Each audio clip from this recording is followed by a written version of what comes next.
Dahil, alam nyo, ang Pilipinas, dalawa ang seasons. Wet and dry. At least, nasaan ka doon? Well, at least sa dry season, gumagana naman yung flood control projects. Okay. Tuwing wet season lang siya hindi gumagana. At least, gumagana siya half of the year. Gigil mo ko. Medyo na ano ko doon. Nabudol mo ko doon. Kasi Marcos, tama. Tama naman siya. Na-overwhelm yung flood control projects ng flood. Pero at least half of the year, during dry season, gumagana naman yung flood control. Do you honestly think... give credit where credit is due. Ituro kaya natin sa kanila yan. Sandro, di ba, no? Na the peso is weak because the dollar is... Parang ganito. The flood control projects are not working because they're not working. They're not working because there's flood. Hindi, alam mo, do you honestly think that he said it right when he said na yung flood control ang na-overwhelm? Or was he really talking about his feelings? Alam nyo, kayong dalawa ang nagtrabaho at nag-isip kayo, ha? Huwag mo kami ibalik doon. Tinatanong ka namin. Tinatanong ko namin. Oh, well, you worked with him. You provided the programs or the spills. Yeah, I gave pointers sa foreign policy. Pero I think this is not the BBM candidate. I mean, this is not the BBM candidate. And I don't think kung sino, at makikita mo na BBM is now surrounded by not so good people kasi pinagugurgur nila lahat ng good people nila. Kaya kita mo, do you really think that if this happened during the campaign, he would say something as stupid like that? Hindi. No? Grabe nga sobra siyang nabulok when he let go of the people na maayos. Wala nang nag-iisip talaga ng matino para sa kanya. Wala. Ang bababaw na backlash pa yung mga statement nila, di ba? Yeah. Alam mo, ito kasing sa sinabi niya na overwhelmed. Dito na muna na-reveal na hindi naman presidente ang may kasalanan kung bakit may, to be fair with the president, with BBM, it's not the president's fault na merong underwhelming performing na flood control projects. Ang ano dito is talaga yung cut ng mga politiko sa flood control projects. At ang number one dyan, mga congressman. Ngayon, sa statement na ito ni BBM, dito na lumabas talaga na hindi niya kayang banggain ang mga buwaya sa Kongreso. Yaan ang nakita ko dyan. And kasi madali namang sabihin na okay, paimbestigahan natin itong mga 5,500 flood control projects, magkakaroon tayo ng audit. Madali lang naman yun, quality audit. Titingnan mo, hello, I'm pretty sure may mga engineer or architect na nanonood dito, no? He could have just investigated it and masabihin niya, maraming sa flood control projects ang defective, kaya it didn't perform as we expected them to be. Pero ayaw niyang banggain ang mga buhay sa Kongreso. Dito na lumabas sa statement niya na yun. Ayaw niyang banggain, Misas. Bakit? Nag-mute ka! Ano yung sabi mo? Ayan ito, nag-mute ka. Hindi, actually, Miss Sas, kung sinasabi mo that he could have done something different by doing a quality check of those existing 5,500 flood controls, he didn't do it. Una-una, he didn't do it.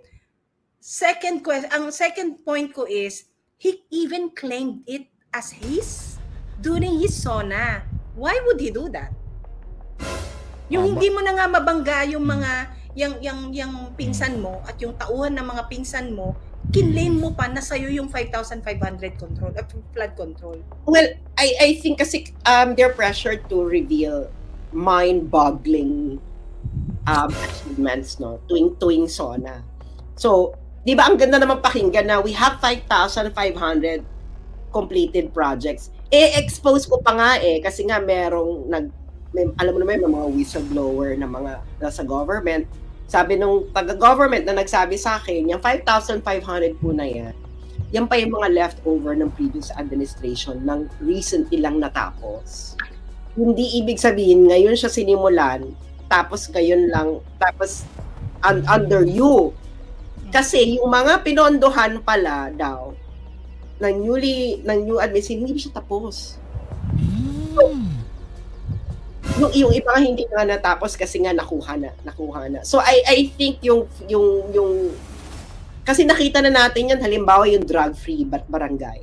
Di ba yung nag-claim siya, 31,000 something thousand na ang drug-cleared barangay. Karamihan noong Duterte administration. So hindi niya nire-reveal kung ilan yung na-clear under his administration. Kasi nga, that would be more honest na meron na lang 10,000 na hindi pa drug-cleared. Ang na-clear na namin sa 10,000 in 2 years ay 3,000.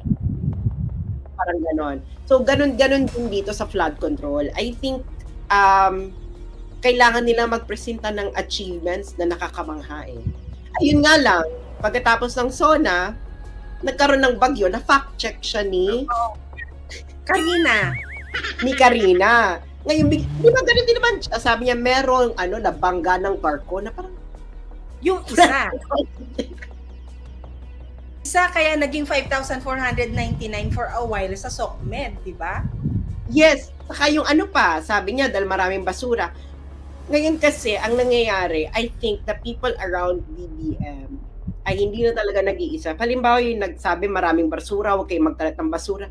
Yung tupad, kasi yung tupad is sweldo yan Yung mga nagtatrabaho ng tupad, yan ang isa sa mga trabaho nila, ang maglinis. So, ibig sabihin, ang dami mong binigay na tupad, barado pa rin. There's something wrong. Alam mo bakit?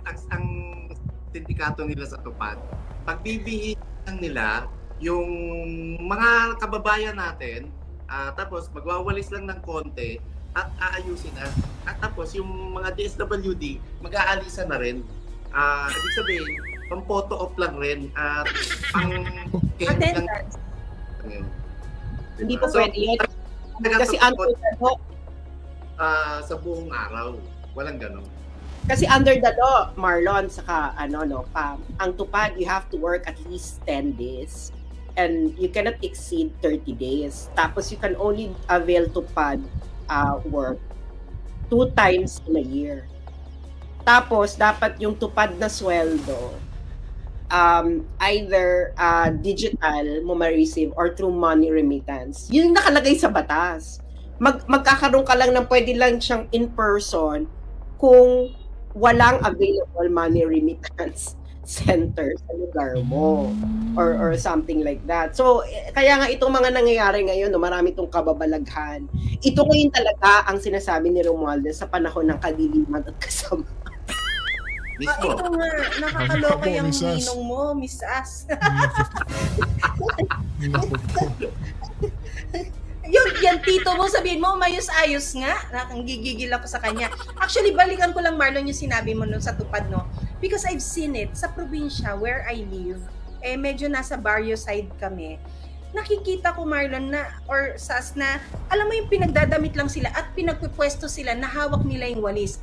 But after na sila ay mapicturan for attendance or whatever purpose they have for taking photos, wala na yung lilinisin mo yung kalye 11 o kung anong kalye 13 meron ka dyan. Walang ganon. So, hindi nangyayari yan. Okay, dyan sa mga barangay natin na yan, na naglilinis, sabihin na natin na ginagawa talaga nilang naglilinis sila. But there is a bigger problem, sa bigger picture, wherein we have to ask, paano talaga ang garbage disposal natin in general? Ayun na nga. Kasi nga, di ba, meron ka ng tupad na ang trabaho nila ay maglilinis. Pinakamalaking budget ng tupad is 2024, 29 billion. Kasi nag-umpisa yan nung panahon pa ni Duterte, yung tupad Noong panahon ni Duterte, mga lang yan, 1 billion, 2 billion. Kasi lang talaga siya. ang tupad is for transition work. Wala kang trabaho, kailangan mo na experience. Magtutupad ka, and after ng tupad, bibigyan ka nila ng certificate of employment. So, meron ka ng record ng employment. So that, ngayon, kung gaano tinaas ng tupad, doon ka magreklamo na ang dami kasing kalat eh. Ha? Di ba 29 billion yung tupad? Oo nga. Kasi, at meron pang budget yan for garbage collection and cleaning, di ba sa DS? Iba pa yun. Kaya nga, we have to ask na ano ang ginagawa or ano ang larawan ng ating garbage disposal as a whole. Kasi totoo naman na valid ang reason na basura can cause the drainage to clog and that causes the flooding. Totoo naman yan. Sa U-Belt lang, Marlon, nadaan tayo nung minsan dyan, makikita mo na maaring inangat nga nila yung kalsada sa Espanya para hindi na bahain. Hindi naman natin alam kung ano rin yung basurang pumapasok doon sa mga drainage na ginawa nila. Gaano kadisiplinado ang mga mamamayan in terms of di ba? Yung paghihiwalay ng bulok sa nabubulok sa hindi nabubulok at irrigation scheme. Yeah, yung mga ganyan. And I don't know, Mrs. natira ka sa Europe, no? Ako napapanood ko lang to and I loved it when I realized na in Europe, let's say in Germany, merong machine doon na yung mga bote ng soft drinks, pwede siyang maano ng food stub. Meron siyang amount na, halimbawa, pinasok mo doon, nakailang bote ka ng, sabi na natin, yung bote talaga ng wine, ng kung anong beer, ng incas. Depende, 20 cents, 30, 50 cents. One yung ang bote ng wine. And most of the time, Mrs., ito ay located sa entrada ng mga grocery stores. Ibig sabihin, ang purpose mo talaga ng pagdi-dispose mo, makakuha ka ng food stub at maibili mo yon ng maaring another round of drink or gulay or salad or whatever like that. Whatever, no? Bakit walang nakakapag-isip na gumawa nito sa Pilipinas? Bakit, di ba? Bakit walang nakakapag-isip na magsimula tayo sa pinakamababang problema ng lipunan, basura. And kapag na-address mo yun, mag-escalate ka into another agenda ng bansang ito na kailangan ng solusyon. Wala eh. Diba? Akala ko ba, Mrs., mag-uupo ng magagaling? Magaling naman sila pa, ma. Ay, sorry, Marlon. Sorry, dagdagan ko lang yung segregation scheme sa Germany, even US and Canada pa. Karamihan na ngayon ng mga household doon, yung sarili lang sink, may grinder na. So yung mga basura na, yung mga buto, talagang pag itinapo mo sa lababo, dudurugin na yun. And mapapaisip ka saan punta na ito, saan ang diretso. And pati yung water treatment facilities nila, maayos. Dito, sinisindikato, pinagkakakitaan, at lahat na lang ginagawa nila ng pera.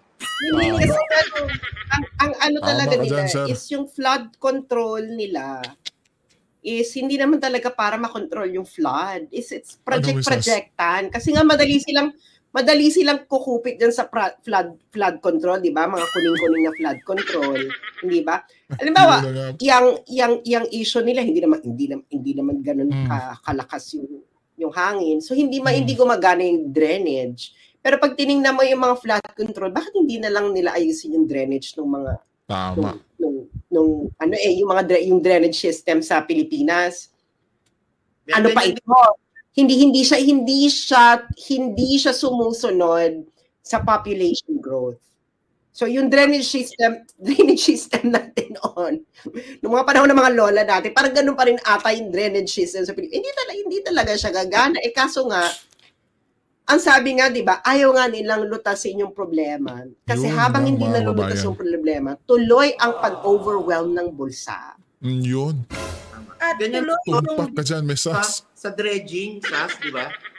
Alam naman natin, hindi naman madaling i-monitor ang pag-dredging. So sasabihin lang, nag-dredge lang ngayon, tapos ang budget nila, nag-dredge ng sa buong isang linggo, yung pala 2 beses lang o 1 beses lang nag-dredge, pero yung pondo pang isang buong linggo. So talagang wala eh. Hindi sincero at walang political will tayong nakikita para maipatupad ng tama. Tapos sabi mo population growth, tama ka rin eh. Ganyan din ang problema ng traffic, di ba? Parami yung kotse, population growth, di ba? Tapos yung kalsada natin, ganun pa rin. So, ang daming mali na kung mag-iisip lamang ng tama yung gobyernong ito, may magagawa sila para sa mamayang Pilipinas. Hindi, alam mo, ang hilig nilang i-compare si BBM kay Duterte. Parang, syempre, gusto nilang pakitang malaki, pero dapat, kino-compare nila yung sa mandate. Si Bongbong Marcos ay binoto ng overwhelming majority. Si Duterte, binoto lang siya ng, 30%. Ang laki nung pagkakaiba. So, sa dalawang presidente, dapat si Bongbong si Bongbong, yung tipong, kung gusto niya paguhin ang isang ahensya ng isang ganyan, kaya niya eh. Kasi ang laki ng political capital niya eh. Kaya nga mataas ang expectations sa mga tao sa kanya. Ngayon, is not performing sa level ng expectations ng mga tao according sa mandato niya. Kasi can you imagine na boto ka ng overwhelming majority pero napaka-underwhelming ng performance mo. Na parang siguro maintindihan ka namin kung binoto ka lang ng 20%. So yung performance mo hanggang 20%. Hanggang 20% lang ng mandato dahil mahirap talaga yun. Ikaw, overwhelming mandate ka tapos ang taas-taas ng trust rating mo, sabi ng Okta. Oo nga, lintik na Okta to. Gigil ako. Pagkano? Parang sa tingin niya ang bobobo ng mga Pilipino para i-manipula mo pa rin yung datos. Yung para gawin mo na ang survey mo gawin mo pa rin propaganda using data na, di ba, that made you lose your credibility and that made people think na wala na tayong dapat asahan sa mga survey na to. But the sad thing is, ang mga survey na to ay nananatiling instrumento para magkaroon ba ng image yung mga tao na, let's say with Erwin Tulfo, di ba? Erwin Tulfo has remained to be the number 1 senatorial bet for 2025. Pero, gumawa ka ng online survey, Marlon, wala. Ang daming galit sa Tulfo. Now you wonder, sino-sino ang mga respondent na sumasagot sa survey ninyo? Baka kayo-kayo lang yan sa Kongreso, di ba? Kasama ng mga staff ninyo. Well, di ba, ang nga dyan, di ba? Titingnan mo yung movement ng politika kung yung survey ay totoo. Halimbawa, nung di ba ang niyan, meron talagang in-house survey yung mga politika, yung talagang totoong sentimiento. So makikita mo sa movement nila yan. Halimbawa ng 2022 election, ang press release nila si Lenny yung number 1 sa survey. Pero si Lenny yung madalas mag-negative campaign, hindi ba? Ibig sabihin ay mahina si Lenny sa survey kaya kailangan niyang paglibakin yung kalaban. Para ngayon, sabi nila si Sara yung pinakamahina. Pero bakit? Grabe yung panglilibak ninyo. Gusto niyo na talagang... So there is something wrong. Aminin nyo yan, di ba? Nag-PR kayo. Merong hindi nagmamatch sa kung ano yung pinapakita yung survey na kayo yung ang taas-taas ng trust rating nyo. Tapos at the same time, bakit kayo yung grabing mag-negative campaign? Oo. Yan, dyan lumalabas yung you're trying to cover up your insecurities and your underperformance with the propaganda na very good ka pa rin para yung tao magkaroon ng mind conditioning na okay naman pala siya, walang issue. Wala akong naririnig na negative na balita sa GMA, sa ABS-CBN, di ba? Wala namang nasasabing masama tungkol sa kanya. Ang masama nga si Sare, di ba? Dahil nga binili mo na halos shares ng ng mainstream media, yung binili mo na ng milyong halaga, bilyong halaga, bokols ka pa rin. Diba? Ganun din ba kay Lenny? Wala naman tayo narinig na masama tungkol kay Lenny sa mainstream. Ano bang common denominator nitong dalawa? Hindi ba? So ngayon, I think, itong ginagawa nila, I think nag-uubos talaga sila ng pera para yung in-house survey nila mag-reflect doon sa effort ng pera nila eh. Kaya kasi I think yung totoong survey, yung honest, na hindi nilalabas ng politiko, doon nila nakikita na hindi pa sapat yung ginagawa nila. So kailangan pa nilang itodo yung panlilibak. So ito ngayon na yung kay Tambi, yung makikita na hindi pa niya na-reach yung gusto niyang goal. Tama. Kay Sara. So ibig sabihin, sa honest na survey, nakikita niya na kulang pa ang effort. Kulang pa yung effort niya. Ilan pa nakakabuling niya? Baka naman todo bigay na siya, hindi pa siya umabot sa passing grade. Ang tanong dito, ilang bilyong piso na yung nagastos nila Tama para ka dyan. naman ligwakin ang mag-amang Duterte, di ba? Si BP Sara at saka si PRRD.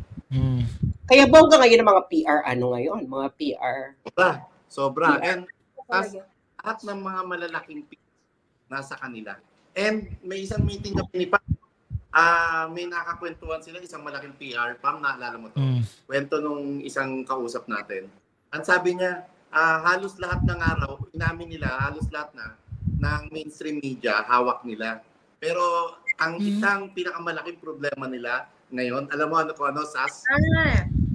Ito, SOCMED. SOCMED.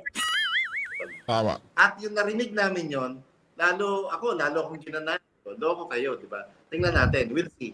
And lalabas din naman talaga ang katotohanan. Tulad ngayon, doon sa baha, hindi natin kailangan magsalita eh. Yung mga tao mismong na biktima ng baha, sila po ang galit ngayon. Hindi lamang nagsasalita yung mga yan. Pero sigurado ko, maniningil at maniningil yan. Lalo tuwing nakikita nila yung mga bahay nila, sasakyan nila, mga kagamitan nila, nalubog dahil sa baha. Ayun na nga ang problema, no, na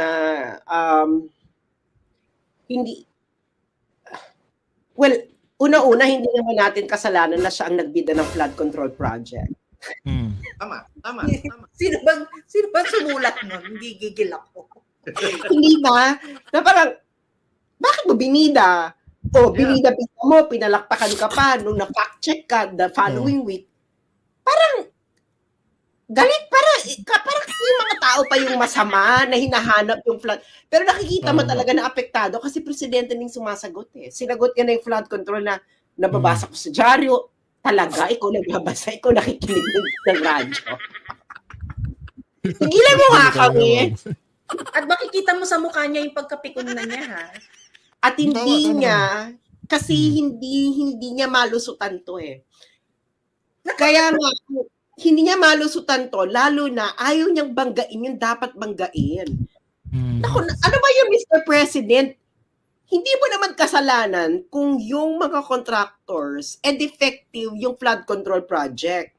Ngayon, kaya ayaw mo silang sigurong banggain. Baka naman kasi may mga kamag-anak kang, hindi man baka may kamag-anak kang kumikita sa flood control project. Naku po. Mismo. Alam mo, kung kamag-anak mo lang din naman, madali naman mapagsabihan yan. Ang problema is, paano kung pati siya kumikita? Imposible. Ay naku, sa ugaling ito, sa tingin mo, papalamang yan? Na wala siya nakatanggap? Hindi, real talk tayo. Hindi pa ba sapat ang frozen fruits and vegetables? Ang pag-defrost ng frozen fruits? Walang kabusugan. So hindi talaga sapat yun. Walang kabusugan eh. Di ba? Yung isusuka ka na lang ulit ng taong pinagsisilbihan mo ngayon, pinaglilingkuran mo ngayon, ng another decades na kagaya ng isinumpa nila ang ama mo. At ito kasing pagkamuhi ng tao ngayon, hindi lang to kay Marcos Jr. Extended ito kay Sandro. Extended ito kay Vinny. Extended ito kay Simon. Extended ito kay Lisa. Extended kay Martin, sa anak ni Martin, sa asawa ni Martin, sa mga kapatid ni Lisa. Yung salinlahing yan na inalaw mong yurakan nyo ulit pero nakabalik ka na, you are allowing it. You mean to say, Sas, they're only after the frozen fruits and vegetables? No. I think they are. Kasi parang nakuha na ba? May mga na-release na ba? Some of it. Pero hindi naman niya mafu-fully defrost. No, hindi naman mafu-fully defrost niya. Pero I think kasi, ayun na nga, na parang I think the real problem here is Martin is already running the show. Siya na eh. Kasi siya na yung popronta for 2028. So he has to run the show, to be the main puppeteer. Kasi aminin nyo, after ng midterm election, ang presidente parang wala na, lame duck na. Lame duck na yan, no? Lame duck na yan. So after 2025, dun mo makikita. Kaya nga 'di ba may mga umuugong-ugong na balita na nagkakairingan na sa loob ng kampo nila between the matriarch and the cousin. So, kung totoo man yun, that's expected. Hindi ba? Oo. Kasi kung ikaw naman si Romualdez, tapos masungkit mo to, makuha mo to, dahil dami mong nilabas na pera, di ba? Ibibigay mo pa ba to sa isang Araneta? No. Kasi last chance niya na eh. Kasi Marlon is going to be 65 in 2028. So after that, wala ka ng chance. So that is your last chance to run for president and might actually have a chance to win. Kasi in 2033, my God, he's already in his 70s at hindi mo alam kung ano na mangyayari hindi natin alam kung ano na mangyayari sa buhay natin pagdating natin yung 70s. Parang 65 is the last time in our lives na medyo na medyo healthy pa ako nito pag within 6 years, di ba? So, sa laki ng katawan niyang yan, healthy pa siya. Yung pag-uuwi. Ayun na nga, diba? Lumolobo pa siya, diba? Ang lumalaki pa sa kanya tiyan. Ibig sabihin, kung lumalaki tiyan mo, inom ka ng inom. Well, tama ka dyan. Kaya yung kumain ng tiyan, di ba? Kasi kakalaklak din ng alak.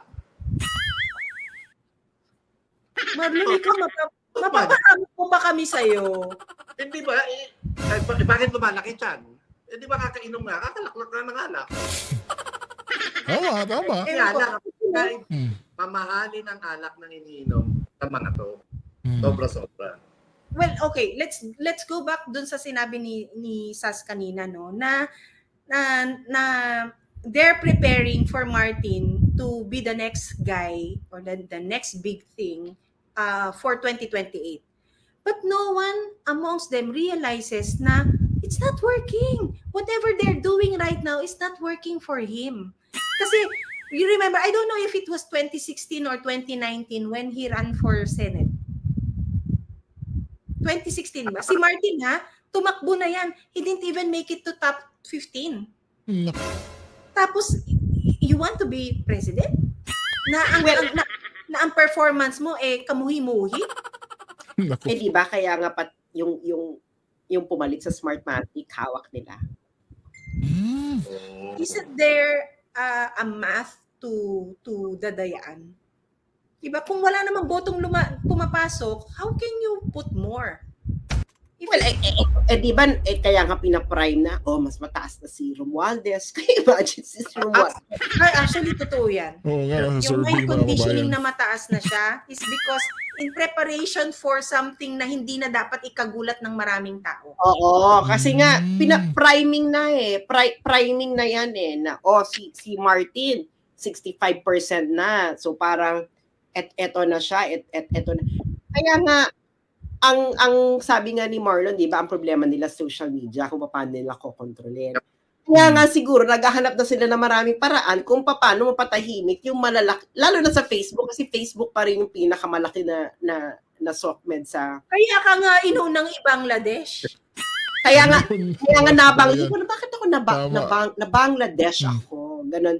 Kasi nakita ko yung report mismo don't ask me how I got it, yung back end ng Facebook, talaga yung report, business impersonation. So that is their fastest. So parang gano'n na yung, parang they would like to recreate, a time na wala pang social media. Hindi ba? So ngayon, I'm pretty sure marami pa silang pwedeng gawin na para ma-diminish yung power ng social media. na magbayad sila ng i-push sa wall ng mga Pilipino, mga showbiz, entertainment. Kaya nagugulat ako yung wall ko, bakit puro to showbiz at entertainment? Wala na ako pinapalong showbiz at entertainment. So kinokontrol na nila what to let you see. People will see. Yeah.